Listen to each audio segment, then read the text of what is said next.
Rengginang yang gurih dan renyah, rupanya masih jadi cemilan favorit di hari raya. Kudapan tradisional berbahan beras ketan ini dianggap otentik, baik dari bentuk dan rasanya. Soalnya tiap lebaran itu harus ada rengginang, dari zaman orang tua saya selalu ada. Kalau misalkan dibilang jadul, mungkin emang iya ya, dari zaman dulu juga udah ada rengginang. Kami pun tertarik mendatangi sentra pembuatan rengginang yang selama ini memasok kebutuhan pasar hampir seluruh wilayah Jabodetabek. Sebuah desa yang tersohor sebagai kampung rengginang tertua di Kabupaten Bogor, Jawa Barat. Tepatnya Kampung Anyar, Desa Semplak, Kecamatan Kemang. Deretan kios kecil di sepanjang jalan cukup menggambarkan eksistensi kampung rengginang selama lebih dari 50 tahun. Banyaknya kami reseller untuk dibeli ke konsumen yang menjelang lebaran ya, hidangan buat lebaran, buat oleh-oleh pulang kampung. Oh, buat oleh-oleh gitu. juga? Iya, buat ngasih saudara gitu kan, buah tangan lah. Gitu. Buah tangan di sini? Iya. Meski beragam jenis kue kering semakin banyak bermunculan, ternyata yang jadul malah yang semakin dicari. Bahkan tak sedikit yang menyebut lebaran kurang meriah tanpa setoples rengginang. Lalu, apa sebenarnya kunci kenikmatan di setiap gigitan rengginang? Bu Ade sudah memproduksi rengginang selama 30 tahun dan konsisten mempertahankan kualitas dan rasa yang otentik. Menurutnya, tidak ada resep khusus membuat rengginang yang gurih dan enak, kecuali cara membuatnya yang membutuhkan ketelatenan. Pemilihan bahan utama harus menggunakan 2 macam beras ketan, hitam dan putih. Takarannya pun tak boleh asal. Harus benar-benar tepat dan seimbang agar menghasilkan tekstur yang kering dan padat saat mentah, tapi renyah dan crispy setelah digoreng. Jadinya nih, warnanya akhirnya mencampur seperti ini. Kata Ibu, ini kunci biar nanti tingkat kerenyahannya, Bu ya? Iya. Ini di sini kerenyahan atau kegurihannya dari rengginang itu. Bagus, Nah, kalau ini kebanyakan nggak akan bagus, perbandingannya pun harus 6:1. Iya. 6 beras ketan putih, satunya beras ketan hitam. Oke. Beras ketan yang sudah dicuci bersih ternyata harus diaron dulu, baru kemudian dikukus. Tingkat kematangannya pun harus dijaga. Tak boleh setengah matang ataupun terlalu matang. Hasil akhirnya, tekstur beras ketan harus benar-benar sampai pulen seperti memasak nasi untuk dimakan. Karena kalau kurang matang, dia juga cepat hancur. Rengginangnya nggak bagus. Cepat hancur waktu pas digoreng gitu. Iya, kematangan juga lengket dicetaknya. Oh, berarti yang bener harus? Sekali nasi. Oke. Nah, ternyata Selain garam dan penyedap rasa, ternyata terasi udang merupakan bumbu utama dari rengginang dan menjadi kunci penguat rasa pada rengginang. Asalkan takarannya tepat, tidak boleh berlebihan. Pemberian bumbu saat adonan rengginang masih panas menjadi rahasia kelezatan rengginang yang dihasilkan. Rasa gurihnya akan meresap sempurna ke seluruh bagian ketan dan tetap terjaga sampai rengginang dijemur dan digoreng. Bu Atma, salah satu pelopor pembuat rengginang di Kampung Anyar, juga mengakui jika terasi adalah senjata pamungkas untuk pembuatan rengginang. Tanpa terasi, rengginang kurang legit saat digigit.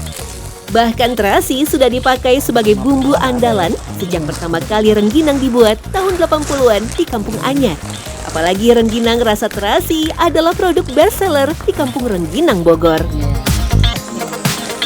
tapi kalau rasanya ada beda nggak Bu? Misalnya yang sekarang pakai terasi, dulu ada rasa pakai apa misalnya gitu? Ibu? Enggak, dari dulu tetap gini kalau rengginang, tetap terasi. Terasi Ya, aja? nggak ada perbedaan. Kenapa Bu kok pakai terasi menurut Ibu? Nggak tahu, mungkin dari dulunya, dari mana-mana cari yang terasi. Selalu ya? Iya. Oh itu pembeli-pembeli Iya, mintanya pembeli nyari yang terasi.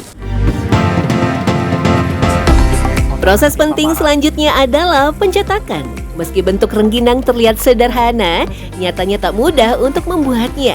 Karena jika tekniknya tidak tepat, bisa dipastikan rengginangnya nanti tak akan mekar alias bantat saat digoreng. Meski sekarang sudah banyak dijual cetakan rengginang modern, sejak awal memproduksi rengginang, Bu Ade dan warga Kampung Anyar lebih memilih menggunakan cetakan tradisional menyerupai gelang yang dibuat sendiri dari potongan pipa plastik. Alasannya, selain mudah digunakan, cetakan jadul juga dianggap memiliki ukuran yang pas untuk takaran adonan ketan. Selain penggunaan alat, ada dua hal penting lain yang juga menjadi kunci keberhasilan pencetakan rengginang. Pertama, proses pencetakan dilakukan saat adonan ketan masih panas. Dan yang kedua, cara menekan adonan harus dengan perhitungan yang tepat. Ini tekniknya, jadi cukup secomot tadi ditekan-tekan, terus dalam posisi Jangan panas. tekan banget. Oh, jangan tekan banget juga ya. Iya, nggak mekar. Tuh kan, cara tekannya aja juga harus diperhatikan. Karena kalau Karena enggak ini kan ketan ya. kalau ketan nanti nggak mekar nih. Nah, sebenarnya semudah ini sih, tapi memang harus pakai perhitungan ya Bu ya. Terus habis itu nggak boleh terlalu ditekan. Proses selanjutnya adalah penjemuran. Meski menjadi bagian terakhir, ada hal penting sekaligus unik yang juga menjadi elemen wajib dalam Oh iya, pembuatan rengginang, masih ada satu lagi. yakni menggunakan metode konvensional dengan cara dijemur di bawah terik matahari. Ini dilakukan bukan alasan penghematan biaya produksi. Ibu kalau jemur itu memang nggak bisa Bu di oven gitu? Nggak bisa, udah coba. Oh, udah Di pernah oven coba? nggak bisa, ini harus matahari. Murni harus Iya, tenaga matahari. harus tenaga matahari. Kalau Ibu dulu dicoba pakai oven hasilnya gimana? Ya kurang mekar. Oh, mekar pas digoreng. Iya, pas digorengnya kurang bagus.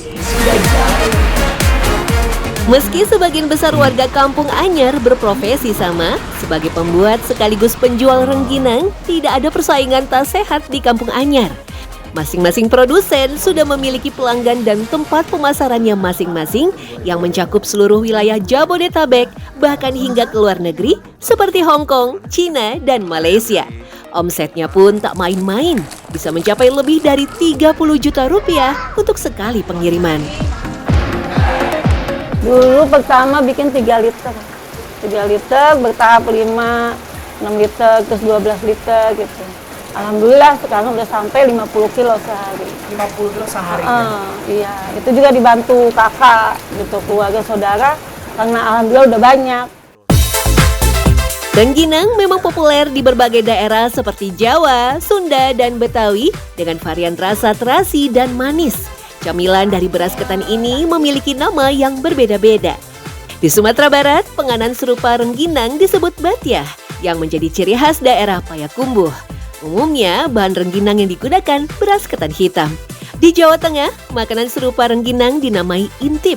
Bedanya, ukuran rengginang jauh lebih kecil ketimbang intip yang seukuran dasar periuk penanak nasi.